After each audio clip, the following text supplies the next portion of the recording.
फिर फरमाया कि इसी जमीन में हमने जन्नत और बागात किए, बागात अंगूर के बागात,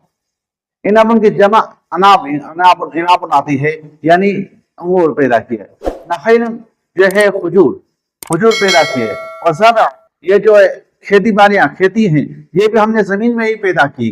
तो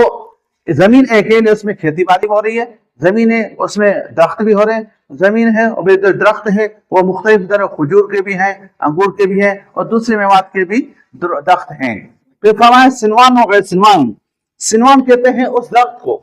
जिसका तना एक हो और शाखें मुख्तलिफ हो, जुदा जुदा शाखें, और गैर सिनवान कहते हैं जिसका एक ही तना हो उसकी शाखें न हो। जैसे खजूर के दरख्त को आप देख लें, और खजूर के जो दरख्तों की अक़साम हज़ारों किस्म में इसके खजूर के जो है किस्म किस्म हैं। फिर अल्लाह ताला फरमाते हैं